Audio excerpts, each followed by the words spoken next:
बिस्मिल्लाह जी बिस्मिल्लाह। मुझे एक बंदा मिला, कहने लगा इमरान भाई सूरह अल कुरैश। अच्छा, एक बात मैं आपको पहले मैं बतौर डिस्क्लेमर बता दूं कि ये मेरा भी आजमूदा वजीफा है। ये नहीं कि मुझे बंदा ही मिलता है, नहीं नहीं नहीं नहीं। अच्छा, बंदा मिला, कहने लगा मुझ पे करोड़ों रुपए कर्जा था, करोड़ों रुपए कर्जा था, एक अमल किया, हाय हाय, एक अमल किया, मेरा कर्जा उतर गया। और अब कहता है कि अब मैं यकीन से कहता हूं कि हो सकता है कि अल्लाह ने इतना अता किया कि मेरी 7 नस्लें भी रिजक और रोटी रोजी इसी माल से खाती रहेंगी। अल्लाह ने इतना अता किया है। या मुस्तफा अता हो फिर हाजिरी का, या मुस्तफा अता हो फिर हाजिरी का, फिर जा के मैं देखूं तेरा सब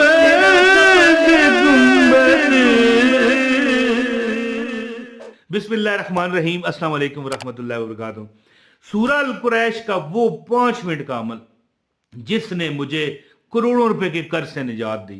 अब यहां पर बंदा कहे कि भाई हम पर तो कर्ज नहीं है, हम तो मतलब हमारा तो मकान ही नहीं है, हमें तो मकान चाहिए, कर्ज तो है ही नहीं है, वो कैसे हमने उतारना है। तो भाई मुझे एक बात बताओ, वो बंदा कहता है कि मेरे ऊपर 30-40 करोड़ रुपए का कर्जा था, ठीक है। वो बंदा कहता है कि मेरे ऊपर 30-40 करोड़ का कर्जा था। अगर वो कर्जा उतर सकता है तो यार 30-40 लाख का मकान नहीं मिल सकता? 50-60 लाख 70 लाख का है जी, मकान भी मिलेगा, रोजी भी मिलेगी, रिजक भी मिलेगा, पैसे के अंबार लग जाएंगे। मैं कहता हूं कि पैसे गिनने वाली मशीन लगानी पड़ती है अगर कोई बंदा ये अमल सूरह अल कुरैश का करे। 7 नस्लें भी रिजक रोटी से महरूम नहीं रहती। और बंदा क्या चाहता है कि मैं रिजक रोटी के लिए मजबूर ना हो जाऊं, मुझे कपड़े चाहिए, मुझे गाड़ी चाहिए, मुझे शॉपिंग चाहिए, मुझे अपना मकान चाहिए, मुझे इज्जत चाहिए, और मैं चाहता हूं कि मुझे सेफ्टी मिले, कोई मेरी बीमारी मुझे ना लगे। तो सूरह अल कुरैश का जो बंदा अमल करता है, रब्बे कायनात उसको हर परेशानी हर दुख से निजात ना सिर्फ देते हैं बल्कि वो बेफिक्र हो जाता है। दुश्मनों से निजात, गौर करो ना भाई, दुश्मनों से निजात अल्लाह देता है। रब्बे कायनात इतना अता फरमाते हैं कि बंदा, भाई मैंने क्या कहा है, या मुस्तफ़ा अता हो, तो अता क्या है? इज़न किसका? इज़न किसे कहते हैं? इजाजत को। किसका? हमें बुला लो या रसूल अल्लाह। और जब हम नबी पाक के रोज़े अक़दस पर अल्लाह से मांगेंगे किसका सदका? नबी का सदका, तो फिर वहां पर ना नहीं होती दोस्तों। तो ज्यादा बात नहीं करते, अमल बताते हैं। गुजारिश है वीडियो को लाइक करें, चैनल पर नए हैं सब्सक्राइब करें, बेल नोटिफिकेशन दबाएं ताकि हमारी हर वीडियो बर वक्त आप तक पहुंचती रहे। तो दोस्तों, मेरा अपना आजमूदा अमल है। मैं कहता हूं ये दुनिया वाले तो कहते रहते हैं। अच्छा, जिसने भी यकीन से अमल किया है ना, जिसने, उसने दौलत मांगी अल्लाह ने दी, औलाद मांगी अल्लाह ने दी, फिर उस औलाद को भी अल्लाह ने रिजक दिया। सिर्फ उसको ही नहीं, अल्लाह ने उसकी औलाद को भी रिजक दिया, उसको अल्लाह ने सेहत दी, उसको अल्लाह ने गाड़ी दी, उसको बंगला दिया। तो मेरा क्या आजमूदा है? एक तो मैं बताता रहता हूं, लेकिन एक अमल है कोई शाह की नमाज के बाद, मैं बताता हूं।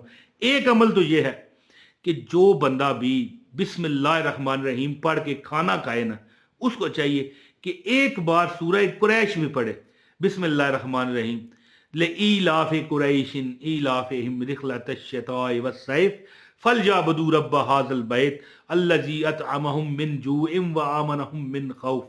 याद रखें कि जो बंदा पहले भी और खाना खाने के बाद भी एक बार सूरह कुरैश को पढ़ता है, अल्लाह पाक वो खाना उसके लिए जुज़ो बदन फरमाते हैं, वो खाना उसके लिए रहमत बनता है।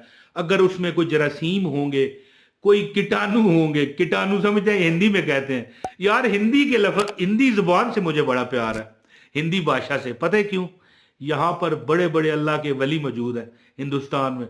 हजरत ख्वाजा मोइनुद्दीन चिश्ती रहमतुल्लाह अलैह, जिनका मैं बस क्या कहूँ दोस्तों, बड़ा मैं उनका इतराम और फ़ैन हूँ, और वो बहुत अल्लाह के वली हैं। तो दोस्तों, बात इस तरह کہ جو بندہ بھی کھانا سے پہلے، کھانے سے پہلے ایک بار اور کھانے کے بعد ایک بار سورہ قریش پڑھتا ہے. کون سی سورت؟ سورہ قریش. بسم اللہ الرحمن الرحیم. لإیلاف قریش ایلافہم رحلۃ الشتاء والصیف فلیعبدوا رب ھذا البیت الذی اطعمہم من جوع وآمنہم من خوف. یہ پڑھتا ہے. کھانا اس کے لیے رحمت بن جاتا ہے. کھانے کے بعد اسے وہ سستی نہیں ہوتی جو گناہوں کی طرف لے جائے. کھانا پڑھنے کے بعد اس کا دل دماغ کھل جاتا ہے. کھانا پڑھنے کے بعد کیا گیا؟ کھانا کھانے کے بعد، یعنی وہ جب پڑھے گا سورہ قریش تو اس کو کوئی گناہ کی توفیق اللہ نہیں دیں گے انشاءاللہ تعالی. اور وہ اس کے بعد رزق اس کا حق حلال ہوگا. کیسے؟ کیونکہ وہ عبادات کرے گا، کسی کا حق نہیں مارے گا. اور جو بندہ چاہتا ہے کہ اس کا قرض اتر جائے، تو مجھے ایک بھائی نے کہا کہ اس پر کروڑوں روپے کا قرضہ تھا، کروڑوں روپے کا قرضہ تھا. تو ان کو ایک مسجد کے مولوی صاحب نے بتایا کہ بیٹا آپ ایک تو یہ کرو کہ کھانے سے پہلے ایک بار سورہ یہ قریش پڑھ لو اور ایک بار کھانے کے بعد، اور ایک عمل کرو رات کو سوتے وقت سب، مطلب ہے کہ گھر والے کوشش کرو پڑھ لو، لیکن ایک بندہ بھی پڑھے تو پڑھ سکتا ہے 101 مرتبہ. کتنے مرتبہ؟ 101 ٹائم. 101 مرتبہ سورہ قریش پڑھنے کی عادت بناؤ. تو وہ بھائی کہتا ہے کہ ہم رات کو تو پڑھتے، کھانا کھانے سے پہلے تو پڑھتے، کھانا کھانے کے بعد تو پڑھتے. ہمارے سارے گھر والے گھر میں کوئی کام کر رہے ہیں، کوئی ہماری والدہ ہے، ہماری بیوی ہے، ہماری بہن ہے، برتن مانج رہی ہے، جھاڑو دے رہی ہے، چاہے کچھ بھی کر رہی ہے، مطلب ہے کہ دل میں سورۃ قریش پڑھ رہی ہے. لإیلاف قریش ایلافہم رحلۃ الشتاء والصیف فلیعبدوا رب ھذا البیت الذی اطعمہم من جوع وآمنہم من خوف. ہے جی، ہم چلتے پھرتے پڑھ رہے ہیں. چند مہینے ہم یہ عمل کرتے رہے، دل و جان سے روتے تھے مالک اب کیا ہوگا.